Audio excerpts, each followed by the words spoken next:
Monsieur le secrétaire perpétuel de l'Académie du Royaume du Maroc, Monsieur Abdeljalil Larjami, Monsieur le conseiller de Sa Majesté,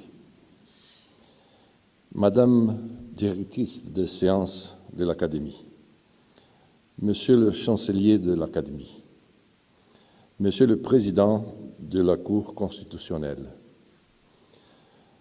Mesdames et Messieurs les ambassadeurs, Mesdames et Messieurs les parlementaires, Mesdames et Messieurs les représentants des universités,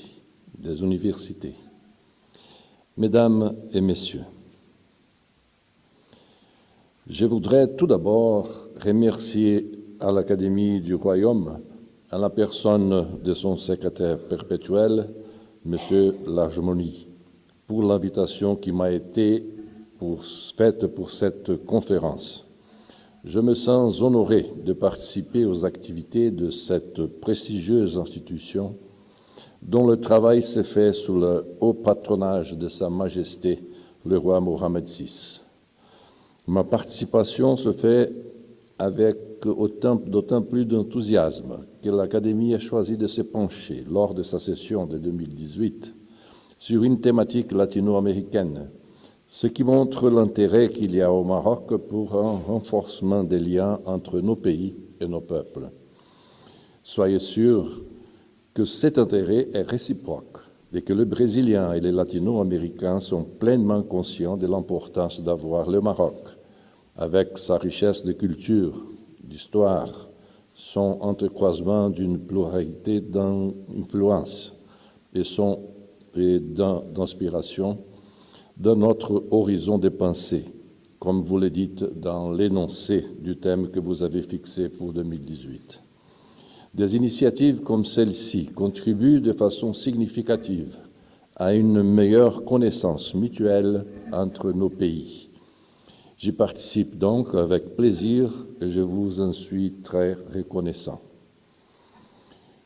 Je dois préciser que le texte que je vais vous lire est un résumé présentant les grandes lignes de cette conférence. Le texte intégral, celle-ci figure dans la publication qui vous sera distribuée. Permettez-moi aussi de féliciter le peuple marocain pour la récente classification de l'équipe nationale pour la Coupe du monde du football.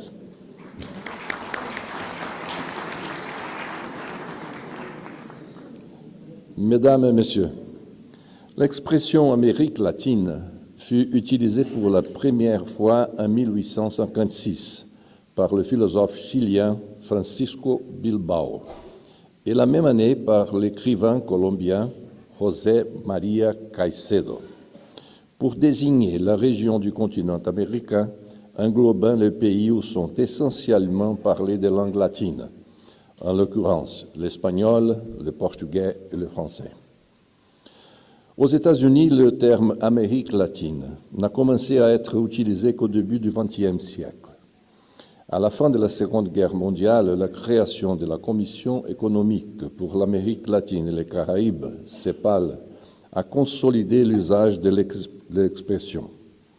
Actuellement, l'Amérique latine abrite 21 pays pour une population totale d'environ 600 millions d'habitants, ce qui correspond aux 7 pays les plus peuplés d'Afrique, qui est à l'origine de près de 8% du PIB mondial et occupe une surface continentale de 19,2 millions de kilomètres carrés, ce qui correspond à la superficie de 14 plus grands pays de l'Afrique.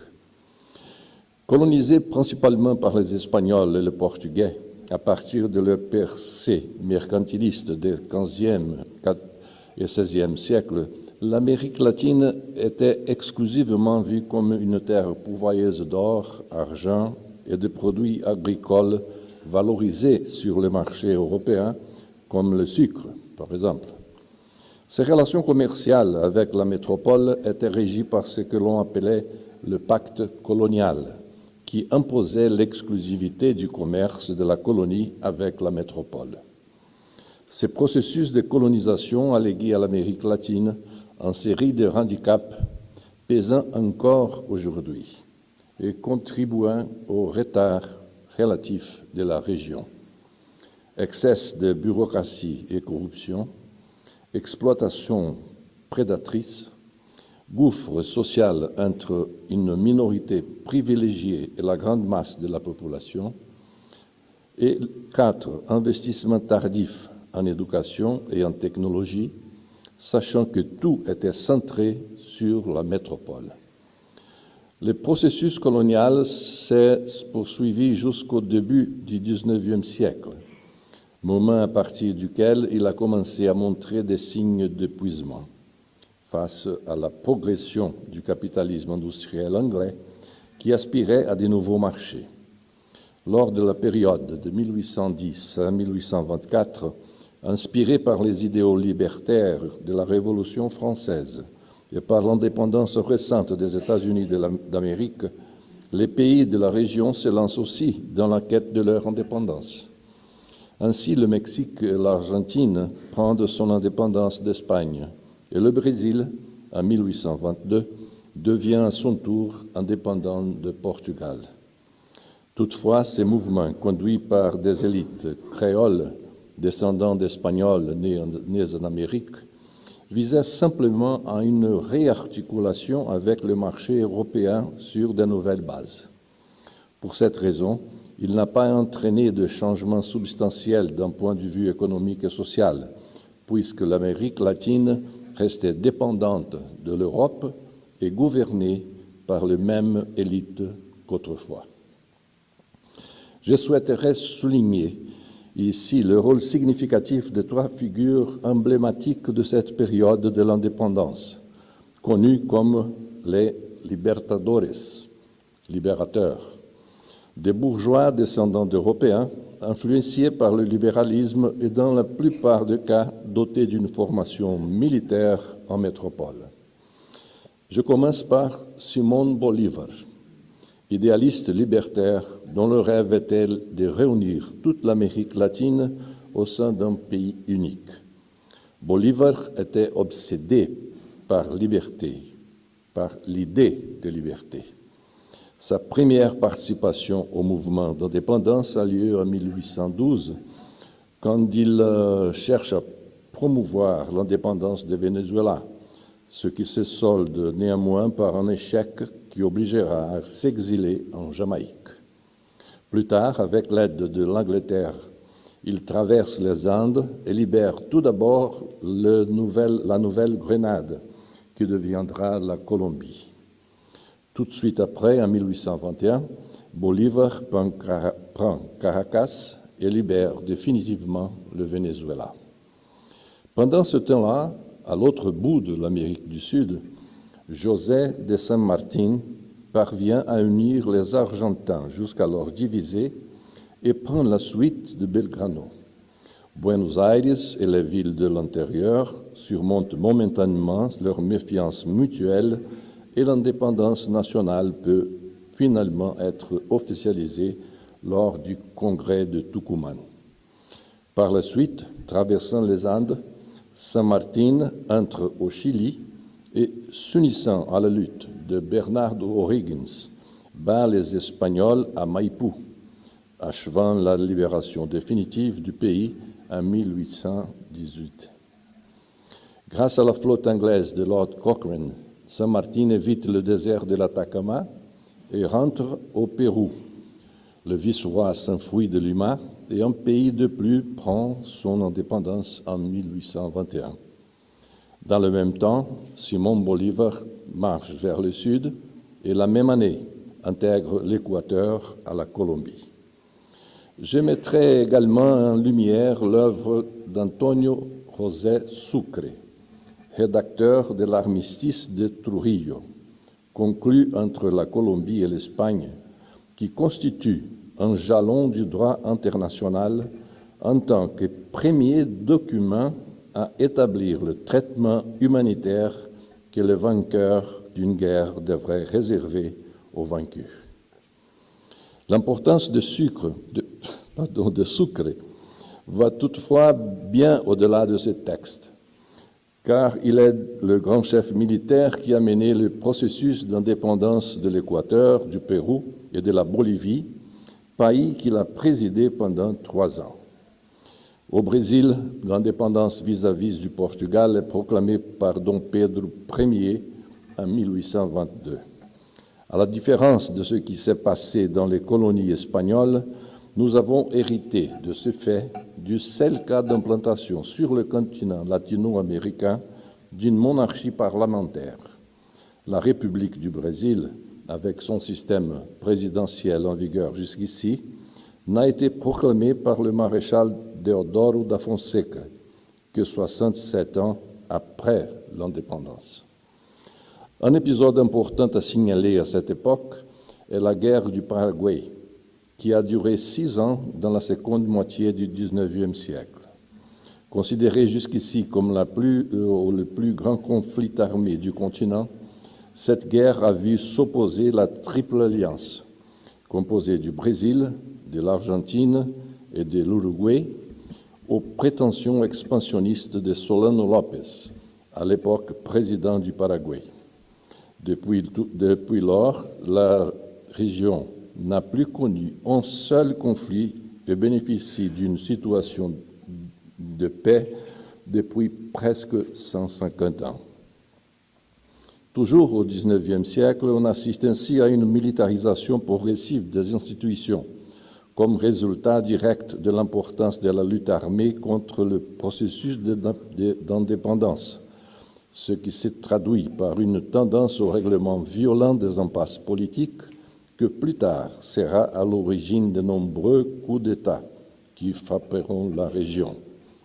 Les caudillos, leaders populistes, charismatiques et autoritaires, font leur apparition, expression du vide institutionnel exprimé par différents secteurs de l'élite à différentes époques.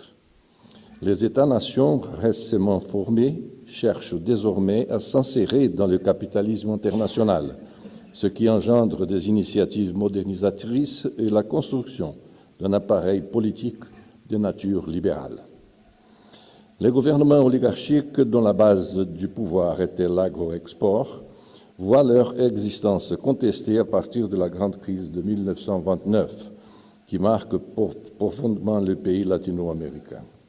En raison de la crise, ceux-ci ne parviennent plus à exporter les produits à volume constant vers les pays centraux, ce qui les oblige à revoir leur modèle économique en se tournant vers l'industrialisation. Ces processus accélèrent la crise de l'État oligarchique, déjà en cours depuis un certain temps. Au Mexique, Porfirio Díaz gouverne 34 ans au tournant du XXe siècle, représentant l'apogée de la phase oligarchique et l'insertion définitive du pays dans le contexte capitaliste occidental. En Argentine, en 1930, le coup d'État qui destitue le président Irigoyen, remplacé par José Félix Uriburu, marque le début d'une série de régressions sociales, comme l'abolition du salaire minimum et la fermeture des syndicats. Avec la succession au pouvoir du groupe des officiels unis, dont faisait partie Juan Domingo Perón, les droits des travailleurs sont réintroduits, ce qui conduit en 1946 à l'élection de Perón, qui reste 9 ans au pouvoir avant d'être à son tour renversé par un coup d'État. Au Brésil, 1930 marque le début de l'ère Vargas, qui va durer 15 ans. Lors de cette période, les industries de base profitent d'un essor important sous l'impulsion du président Getúlio Vargas, qui promulgue également de très nombreux droits sociaux pour les travailleurs, mais mène le pays d'une main de fer au sein d'un gouvernement autoritaire connu comme l'Estado Novo, État nouveau. Avec la fin de la Seconde Guerre mondiale, Vargas se retire du pouvoir et le processus de redémocratisation du Brésil est amorcé. Il importe toutefois de signaler qu'en 1950, Getúlio Vargas revient à la présidence, élu cette fois par le vote du peuple. À Cuba, on a affaire à un processus sui generis. L'indépendance tardive du pays a bouleversé son évolution historique en ne lui permettant pas de passer par cette étape intermédiaire de domination d'une oligarchie créole entre l'émancipation et l'incursion du capital monopolistique. Au contraire, c'est justement le capital monopolistique qui va parrainer l'émancipation. Toutefois, à partir des années 20, avec la chute des prix de sucre sur le marché extérieur, conséquence directe de la reprise de la production européenne de betteraves, Cuba connaît une crise profonde, aggravée par la Grande Dépression. Ceci augmente l'agitation populaire et conduit à une succession de coups militaires jusqu'à ce qu'en 1952, Fulgencio Batista renverse Pío Socarrás et installe un gouvernement dictatorial qui aggrave la misère et la domination étrangère, offrant un terreau fertile à la révolution qui sera menée par Fidel Castro 7 ans après. Le processus révolutionnaire cubain débute en 1955, lorsque Fidel Castro et son frère Raúl, exilés au Mexique, organisent un an après un groupe de 82 hommes qui embarquent à bord du yacht Gramma à destination de Cuba. À l'arrivée, une grande partie des rebelles meurt lors du combat contre les troupes de Batista et les rescapés fuient vers la Sierra Maestra, où il commence une campagne de guérille qui finit par l'emporter en 1959 l'entrée des révolutionnaires à La Havane. Le Venezuela voit quant à lui l'apogée de sa phase oligarchique lors du gouvernement dictatorial de Juan Vicente Gómez, qui a duré presque 30 ans au début du XXe siècle. Après sa mort, le pays vit une sorte de despotisme éclairé, marqué par des gouvernements successifs cherchant à les moderniser grâce aux bénéfices du pétrole. Ce processus est interrompu par l'implantation de la dictature de Pérez Jiménez en 1952. Avec sa déposition 6 ans après, suivie de l'élection de Rómulo Betancourt, le pays entre alors dans une longue phase de démocratie constitutionnelle. Nous arrivons donc alors, mesdames et messieurs, à l'époque de la guerre froide, qui transforme le caractère de la politique interventionniste des États-Unis en Amérique latine. Ne relevant plus seulement des affaires domestiques, elle est considérée à partir de là comme une stratégie de défense du monde libre contre le communisme. La chute du mur de Berlin et la fin de l'Union soviétique inaugurent une nouvelle époque pour les relations internationales, avec la fin de la guerre froide et l'hégémonie politico-militaire des États-Unis. L'Amérique latine, de toute évidence, n'allait pas pouvoir rester à l'abri des effets de ces changements significatifs. Le premier d'entre eux est la fin des régimes dictatoriaux, qui se profilaient déjà depuis le milieu des années 80, marqués par la crise économique et l'hyperinflation. C'est à cette époque qu'émerge ce qu'on appelle le consensus de Washington, ensemble de recommandations économiques élaborées en 1989 par des économistes issus des institutions financières situées à Washington, D.C., comme le Fonds monétaire international, la Banque nationale et le département du Trésor des États-Unis, et que vise à promouvoir la politique économique néolibérale comme moyen de combattre les crises et la misère des pays sous-développés, surtout ceux d'Amérique latine. En pratique, ces théories néolibérales ont eu des résultats divers sur le continent. Elles aboutissent à l'approfondissement des expériences de privatisation des entreprises d'État, à l'ouverture commerciale rapide et à la dérégulation de l'économie, en vue de créer des climats d'affaires favorables aux investisseurs internationaux. Au-delà de ces développements économiques en termes politiques, l'Amérique latine entre dans une nouvelle période démocratique, marquée par des élections libres et directes à tous les niveaux. Au Brésil, Fernando Henrique Cardoso est élu président, s'inscrivant dans la continuité du processus de modernisation et d'ouverture des marchés que j'avais moi-même amorcé lorsque j'occupais la présidence de la République du Brésil entre 1990 et 1992, sachant que j'ai donc été le premier président élu par le peuple après 21 ans de gouvernement militaire. Il importe de signaler qu'avec la fin de l'Union soviétique, les mouvements de gauche ont traversé une période de désarticulation temporaire. C'est à ce moment-là que surgit l'initiative du Forum de São Paulo, conférence de partis politiques et d'organisations de gauche créée à partir d'un séminaire lancé au Brésil en 1990 par le Parti des travailleurs, PT, la principale formation de gauche du pays, pour discuter des alternatives aux politiques néolibérales dans la région et pour promouvoir l'intégration latino-américaine dans les domaines économiques, politiques et culturels. D'un autre côté, un mouvement s'est dessiné vers l'intégration des marchés, avec la création du marché commun du Sud, Mercosur, traité d'Asunción 1991, entre le Brésil, l'Argentine, l'Uruguay et le Paraguay, et aussi l'accord de libre-échange nord-américain, ALENA, entre le Canada, le Mexique et les États-Unis. Cette vague intégrationniste a émergé comme une alternative en faveur de l'insertion de la région au capitalisme international et comme un outil de plus pour que le Brésil exerce son soft power, la diplomatie d'influence.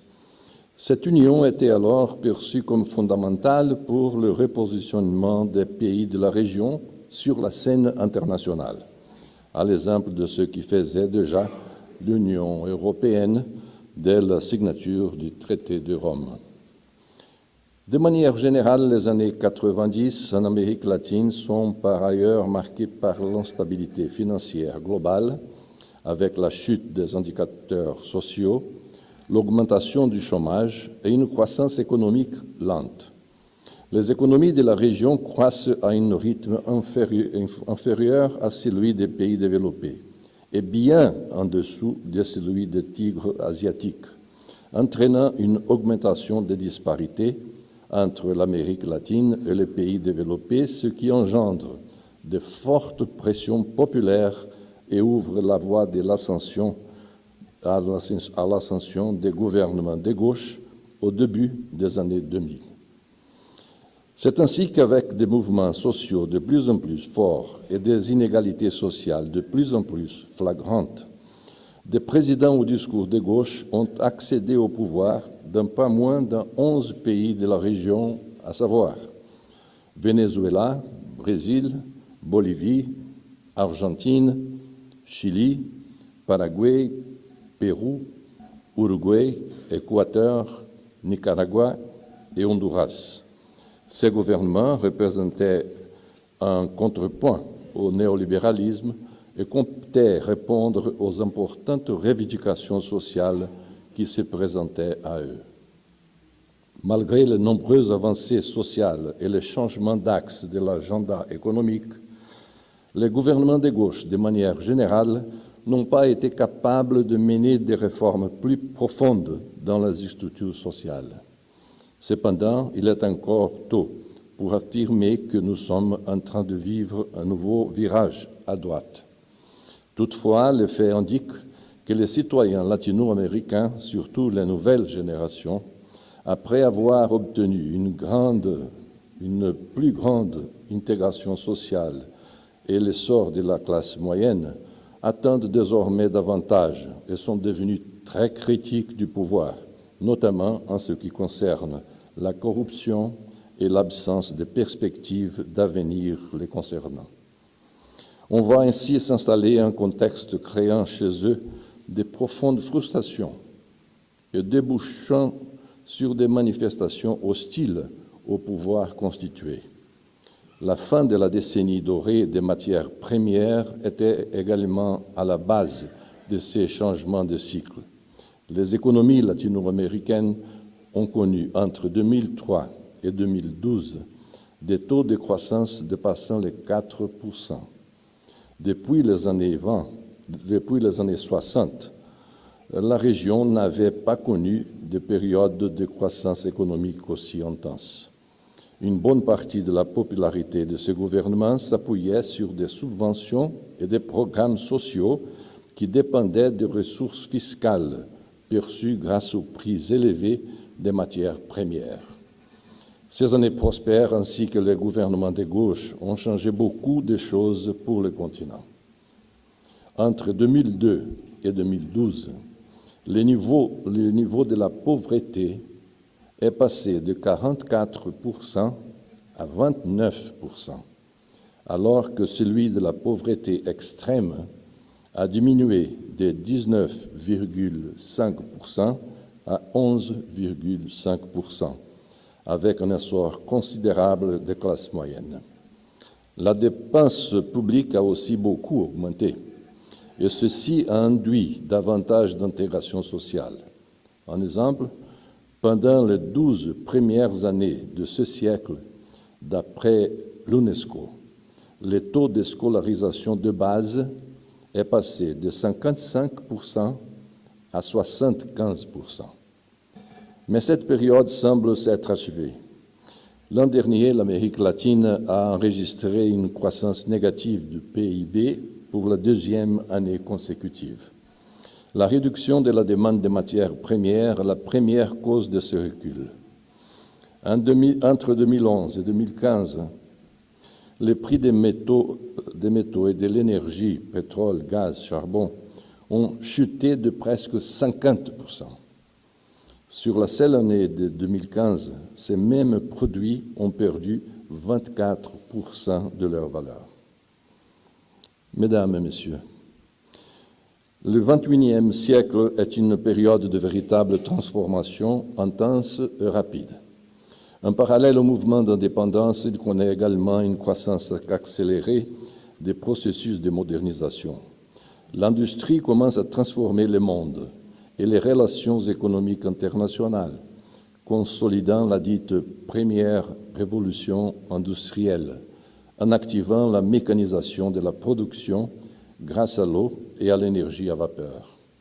Ainsi s'ouvre l'ère de la production en masse à l'aide de l'énergie électrique, deuxième révolution industrielle, suivie peu après par la révolution numérique, l'utilisation d'électronique et des technologies de l'information qui permettront d'automatiser encore plus cette production, la troisième révolution industrielle, et de diffuser en conséquence le processus de globalisation jusqu'à l'heure actuelle. Aujourd'hui, nous vivons la quatrième révolution industrielle, ou Industrie 4.0, qui inclut le maximum de technologies d'automatisation et d'échange des données associées à l'usage des concepts de systèmes cyberphysiques, l'Internet des objets et l'informatique en nuage. Donc, nous ne pouvons envisager les perspectives futures pour l'Amérique latine dans les années à venir sans nous arrêter sur les effets du processus de mondialisation en cours. Dans ce contexte, la question que je pose à présent est la suivante. L'Amérique latine peut-elle assumer son rôle visible et indépendant sur la scène internationale? Il me semble qu'elle peut le faire. Pour cela, premièrement, il importe que les élites dirigeantes latino-américaines reconnaissent une bonne fois pour toutes l'inexorabilité de la mondialisation, phénomène irréversible qu'il soit ou non de notre goût. À ceci s'ajoute la nécessité de concevoir la conjoncture internationale comme marquée par le protectionnisme, la rupture technologique et le combat contre la corruption. Il existe en outre une série d'éléments communs à toutes les régions du monde, comme l'inégalité croissante, la vulnérabilité de la classe moyenne et la méfiance vis-à-vis des élites politiques qui configurent actuellement un nouveau processus historique, au-delà du drame des réfugiés, du phénomène migratoire, du chômage et de la menace terroriste, du fait du manque d'horizon pour les jeunes et de la diffusion précaire de la connaissance. J'ouvre ici une parenthèse pour souligner l'importance de reconnaître le rôle de la mondialisation dans ce contexte précis. En 2000, le FMI a identifié 4 aspects basiques pour cette mondialisation. La première, commerce et transactions financières. Deuxième, mouvement des capitaux et d'investissement. Troisième, migration et mouvement des personnes. Et 4, diffusion de la connaissance. Les 2 premiers aspects davantage liés à la réalité des flux commerciaux et financiers imposés par la mondialisation sont depuis longtemps déjà reconnus et assimilés par pratiquement toutes les nations de la planète. Aujourd'hui, il est impossible d'imaginer un monde totalement ou partiellement intégré sans les mouvements de capitaux et d'investissements générés par les transactions commerciales et financières. Pour cette raison, je souhaiterais m'arrêter davantage sur les aspects et les conséquences les plus récents et en même temps les plus sensibles de la mondialisation, les mouvements de personnes et la diffusion de la connaissance. Francis Bacon a affirmé catégoriquement que le vrai pouvoir est la connaissance. La mondialisation est la plus grande conséquence du rétrécissement de l'espace et du temps. Fruit tout ça du progrès technologique et de l'innovation. C'est donc la conséquence de la conquête du pouvoir par la connaissance. Ainsi, ni la rhétorique simpliste consistant à la nier, ni l'obstination à vouloir la combattre ne mèneront quelque part. En fin de compte, le monde est constitué de tout ce qui se passe. Il englobe l'ensemble des faits, non des choses. Pour cela, il est bien indispensable de comprendre la mondialisation dans son ensemble, afin de s'adapter à une réalité qui ne reculera plus. La vérité, mesdames et messieurs, c'est que, comme l'a dit Daniel Bell, les États-nations sont devenus trop petits pour les grands problèmes et trop grands pour les petits problèmes. Et la preuve magistrale de cette réalité dans la majorité des pays se trouve dans les difficultés que connaissent ceux qui sont désignés comme les déshérités de la mondialisation. Si sur le plan global, cela correspond au phénomène de migration et des réfugiés, sur le plan local, à l'échelle des nations, on les retrouve sous la forme de chômage et de guerres civiles. Ces phénomènes d'instabilité de plus en plus grands sont corrélés, l'un étant en bonne partie la conséquence de l'autre. Si d'un côté, les conflits internes provoquent des flux de réfugiés, de l'autre, le chômage engendre l'immigration. Et dans les 2 cas, la toile de fond est la mondialisation et la non-satisfaction des attentes qu'elle a elle-même engendrées. La conséquence extrême de cette situation dans certains pays est le terrorisme, qui ne doit pas forcément être confondu avec une question religieuse. Les extrémismes s'imposent comme justification de leur propre existence, comme moyen d'attirer l'attention. Peut-être qu'ici, au-delà des intérêts géopolitiques financiers en jeu, réside également l'une des causes de la guerre cybernétique, une des principales menaces à la stabilité mondiale. De la même manière, le chômage apparaît comme la marque de l'exclusion sociale et sur le marché du travail, en général du fait d'un manque de formation éducative. Tout ceci engendre un déficit d'éducation qui va se refléter négativement dans tous les secteurs socio-économiques des pays en général et de l'Amérique latine en particulier. À travers un autre volet, on peut se rendre compte que la mondialisation engendre de plus en plus d'exigences différenciées en termes de formation technique professionnelle, afin de répondre aux demandes de nouveaux services et aux offres de nouveaux métiers qui, progressant de façon géométrique, surgissent ou se renouvellent dans tous les domaines. Nous savons qu'aujourd'hui, près de 70% des élèves de l'enseignement primaire dans le monde entier seront amenés à exercer des activités et des professions qui n'existent pas encore. La prévision est que d'ici 20 ans, 70% aussi des emplois actuels disparaîtront. Au cours des prochaines années et à un rythme de plus en plus rapide, de nouveaux logiciels vont avoir un impact sur la majorité des affaires et aucun domaine d'activité ne sera à l'abri de changements à venir. C'est ce qui produit déjà aujourd'hui, du fait de sites d'Internet, des réseaux sociaux et des applications telles que Google, Facebook, Uber et tant d'autres.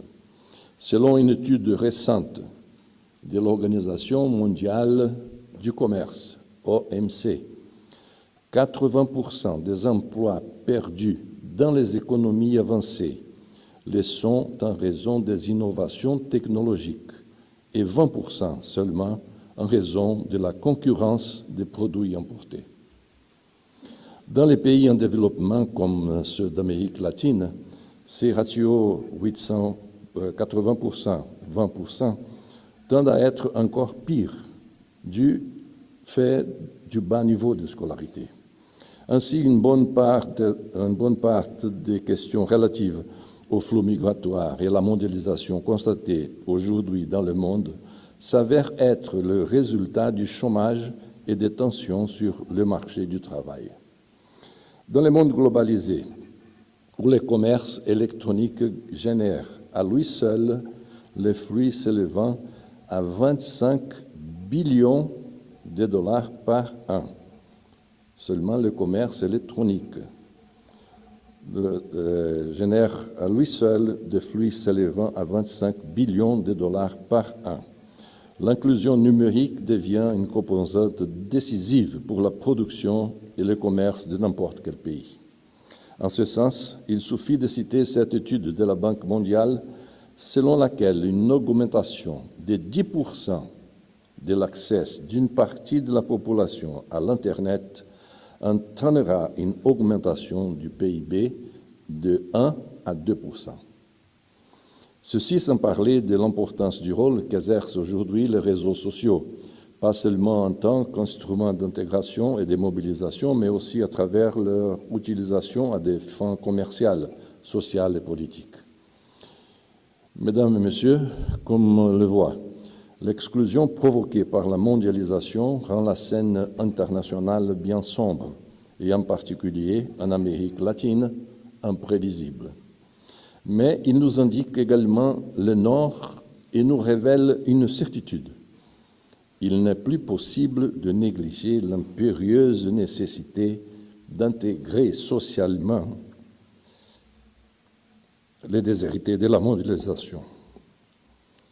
Pour cela, il nous faut lutter pour moins de nationalisme et plus de multilatéralisme, pour moins de protectionnisme et plus d'ouverture, pour moins d'isolationnisme et plus d'intégration, pour moins d'idéologie et plus de pragmatisme, pour moins de rhétorique immature et plus de dialogue responsable.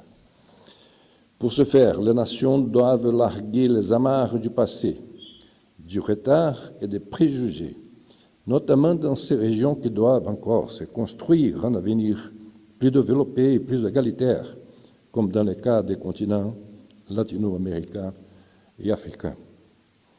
En conséquence, Mesdames et Messieurs, il sera naïf de supposer qu'une politique de bloc puisse se faire directement face aux puissances hégémoniques. En revanche, nous pouvons bien utiliser le soft power, comme dirait Joseph Nye, pour influencer ponctuellement la donne internationale, en négociant en notre faveur sur des points qui nous soient essentiels, en cédant sur certains sujets et en avançant sur d'autres, comme j'ai cherché à le faire lorsque j'ai exercé la présidence de la République du Brésil, en priorisant certains thèmes comme le désarmement, les droits de l'homme et l'environnement. Grâce à cela, nous avons gagné du terrain parmi les principaux acteurs du monde globalisé. Donc, permettez-moi de mentionner les lignes directrices de la politique extérieure sur mon gouvernement. À ce moment-là, j'ai eu l'occasion d'affirmer que le Brésil moderne doit mettre l'accent sur la participation active aux décisions internationales, pas par prétention hégémonique, mais parce qu'aujourd'hui, l'interdépendance exige que tout acte de gouvernement soit une combinaison permanente de variables internes et externes. Aujourd'hui, 25 ans après la fin de mon gouvernement, cette vision conserve sa valeur, sachant que la mondialisation progresse à grands pas et que l'intégration économique se configure comme une voie importante pour que nos pays assument une action coordonnée sur la scène internationale. Qui plus est, la recherche d'un rôle plus actif sur des thèmes comme les droits de l'homme et l'environnement peut être un différentiel que le continent latino-américain chercherait à proposer au monde. Plus spécifiquement, quant au Mercosur, il est important de souligner que nous parlons d'une population de 305 millions d'habitants, c'est-à-dire de 70% de la population de l'Amérique du Sud, générant un PIB de 3 billions de dollars américains, ce qui équivaut à la 5e économie mondiale.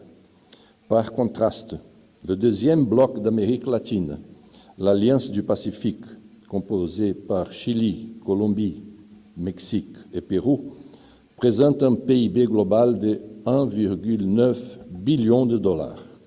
Je souligne aussi que le commerce interne au Mercosur est passé de 4 milliards de dollars en 1990 à 108 milliards en 2015, ce qui suffit à démontrer en seule la force de l'intégration et de la coopération économique.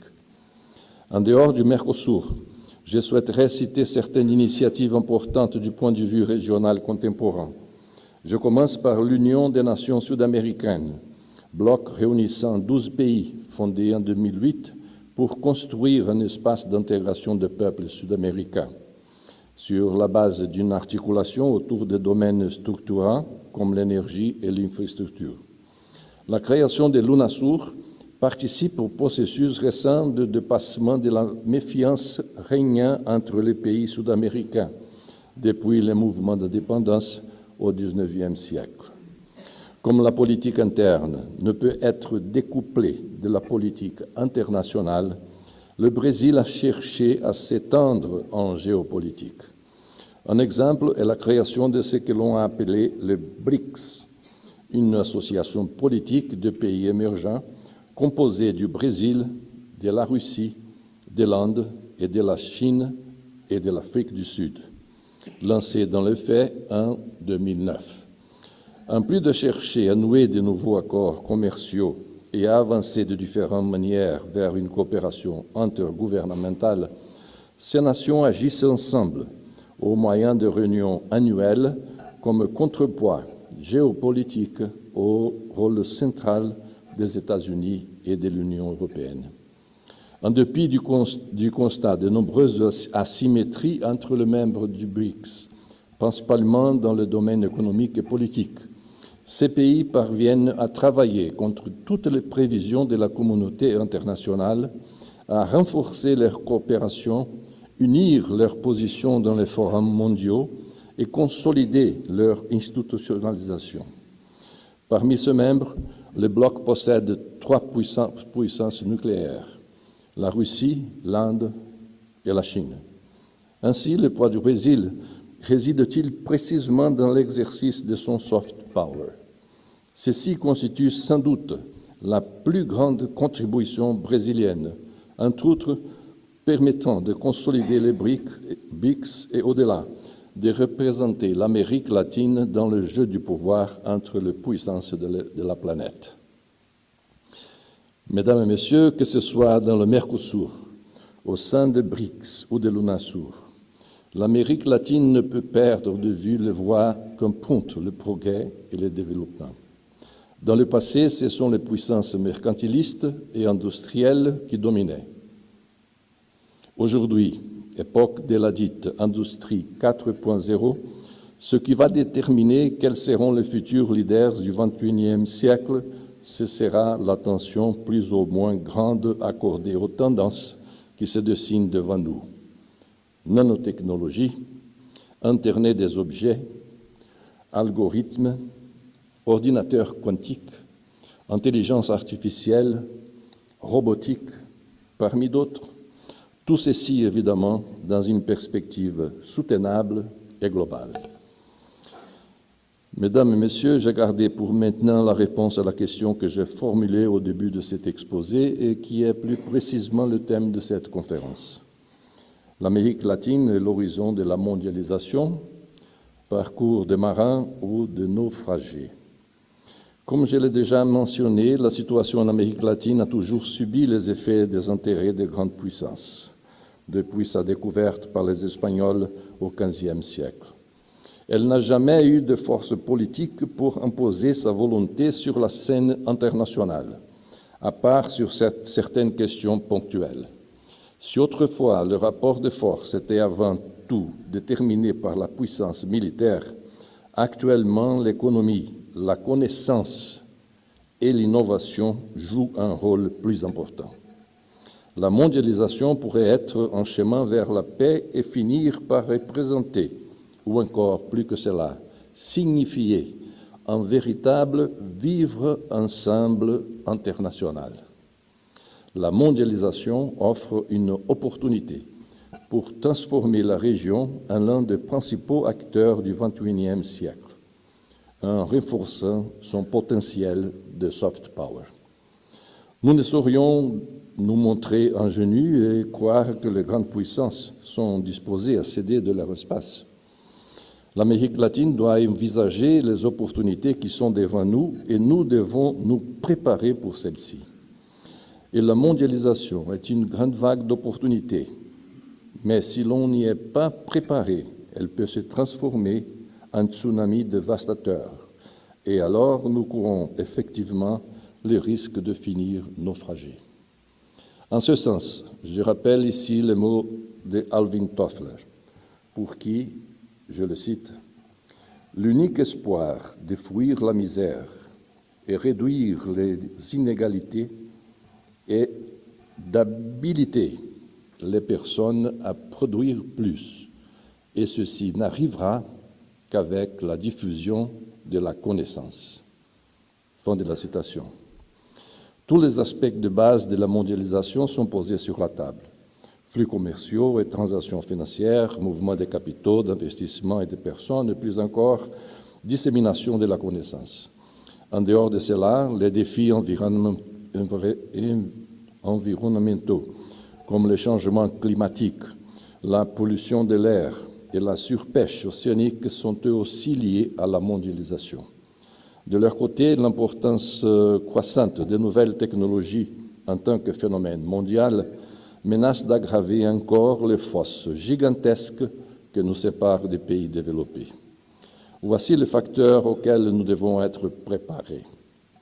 Comme je l'ai montré au long de mon exposé, l'Amérique latine passe actuellement par un processus d'ouverture économique et d'intégration depuis le début des années 90, en parallèle à de la démocratisation de ses institutions politiques, d'aujourd'hui en proie à des crises et à des turbulences. Heureusement, le terrorisme qui frappe pourtant d'autres régions du monde n'est pas une menace constante à la paix et à la stabilité de la région, même s'il est source de préoccupation. Mesdames et Messieurs, la première étape a déjà été franchie.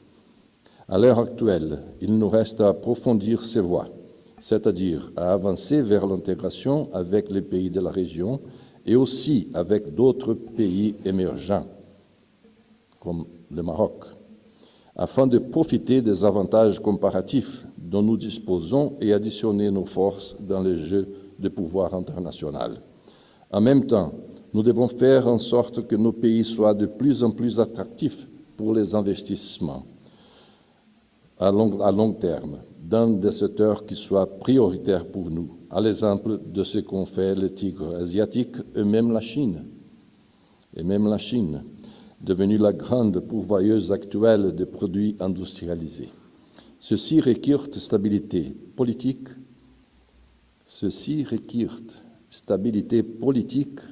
et sécurité juridique, ce qui exige notre attention permanente. Ainsi, dans le cas de l'Amérique latine, le dépassement des entraves réside dans l'intégration entre le peuple, dans la réduction drastique des inégalités, dans l'effectivité de l'éducation universelle et dans l'efficacité du développement durable. En ces moments, ceci est le rôle à la fois fondamental et novateur du continent latino-américain. Pour terminer, mesdames et messieurs, je souhaiterais rappeler les mots de Montaigne qui affirmait « Le monde n'est qu'une branloire pérenne ». Ainsi, entre trajet par la gauche et raccourci par la droite, le défi est de trouver la voie de l'équilibre et de la centralité du balancier. L'Amérique latine paraît donc être dans la bonne direction. Si nous sommes marins ou naufragés, l'horizon nous le dira. Merci beaucoup à tous.